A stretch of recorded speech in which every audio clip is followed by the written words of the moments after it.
Good morning, students. Welcome back to the class. Welcome to social science class. Today I am going to start the new chapter in history.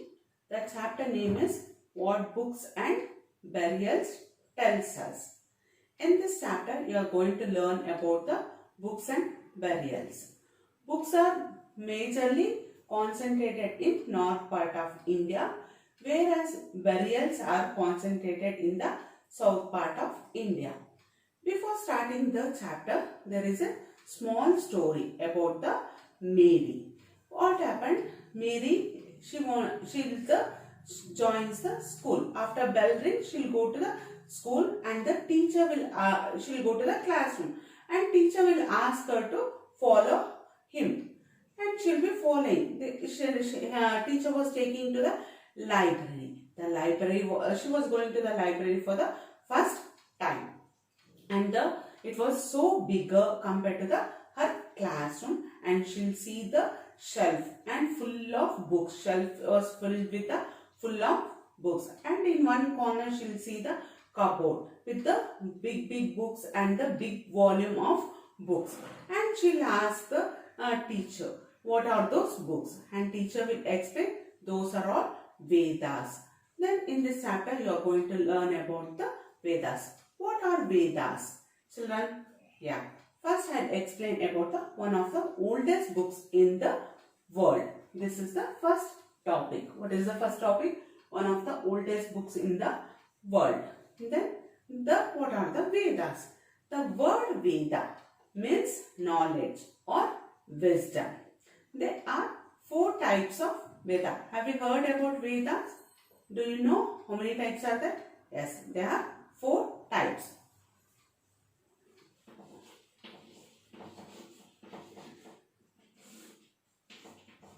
First one is the Rigveda. Second one is the Samaveda. Third one is the Yajurveda. And fourth one is the Atharvana Veda.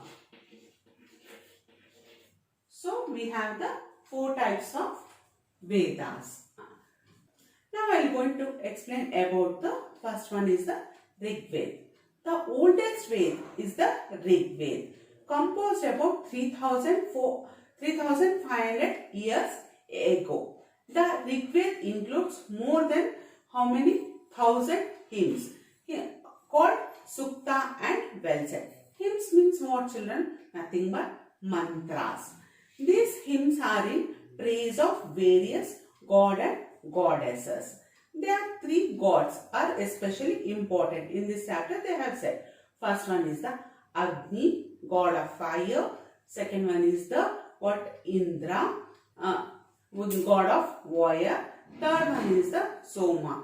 They used to prepare special juice from the plant. Soma, a plant which they used to prepare a special drink or a special juice. Children, who composed hymns? You will be thinking, or mantras, no? These hymns were composed by sages or rishis. Then how they learned?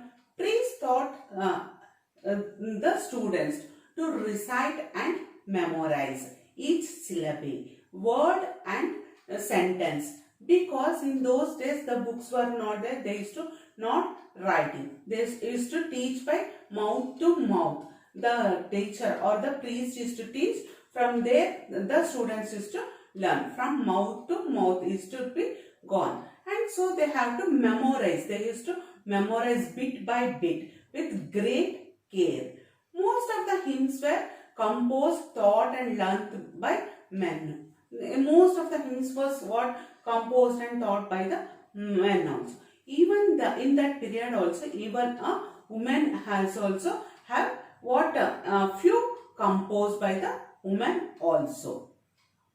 Do you know, children, at Rigveda, in this Vedic Sanskrit, in Rigveda they used to write that is as a Vedic Sanskrit, means old Sanskrit. which is different from our Sanskrit. What we study our Sanskrit, it is very different from that Sanskrit. That Sanskrit is called as what? Vedic Sanskrit. It is very different from our Sanskrit. And it was written down several countries after it was first composed and printed less than 200 years ago. Why means before, as I said, before they used to not write, books were not there, pen were not there. And after that, they used to write and keep in the manuscript. Manuscript means handwritten book. How they used to write? As the bark of the tree, they used to write and keep and preserve it. Most of the manuscript was preserved and some was eaten by the water, by the ants or like some flies, something like that. And some has been spoiled also. These were written. It was written down several centuries. It was written down several centuries after. It was first composed and printed less than 200 years ago. Before they used to write and keep in the manuscript. How they used to write? Manuscript means what? Handwritten book. They used to write on the bark of the tree and they used to write handwritten. After only composed and printed less than 200 years ago. See children, Sanskrit is a part of a family of language called what? Indo-European. Sanskrit is the language of which one? Indo-European language. Languages have been divided into families. Other Indian languages also belong to this family. What are those? Assami, Gujarati, Hindi, Kashmiri and Sindhi. Other foreign languages belong to this family. Persian, English, French, German, Greek, Italian and Spanish. Why do we call language family, children? These languages are called a family because they all originally had common words or common undertone. For example, I give matra in the Sanskrit or ma in Hindi, mother in English.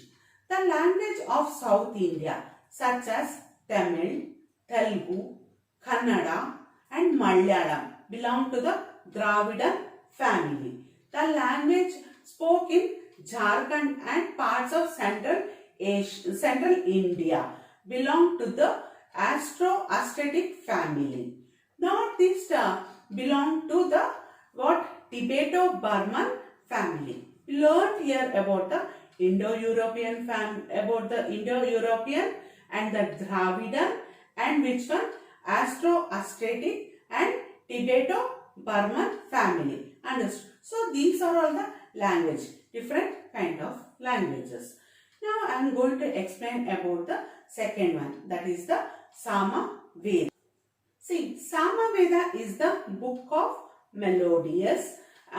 It was a song book for singer priest. It is a song book for the priest who took part in rituals. They used to take the part in rituals, no, they used to sing. And most of the stanzas in the Sama Veda are from the which one? Rig Veda only. And our instruction as how they have to be should chant and sing. There is the how they have to sing and chant and sing. The instruction also they had given. Next one is the Yajur Veda. In this book, rituals. Yajur means sacrifice. Veda means knowledge. Yajur Veda is the book that gives us knowledge about how to go about yajnas, how to do about the yajnas and sacrifices. It is like a handbook for the priest. It is very handbook for the priest. In that they had given the how to do the yajnas and the sacrifices. The first three Vedas are called the triple sacred signs of reciting hymns. Hymns like Rig Veda, sacrifice in Yajur Veda and chanting in the Sama Veda. Next one is the Atharvana Veda. Atharvana is the fourth Veda. It is a guide different from the these Vedas. Other three Vedas, it is very different. Unlike the other three Vedas, the Atharvana has less connection with sacrifice. Hope you understood about this. Next class, I'll continue, children. Thank you. That's all for today.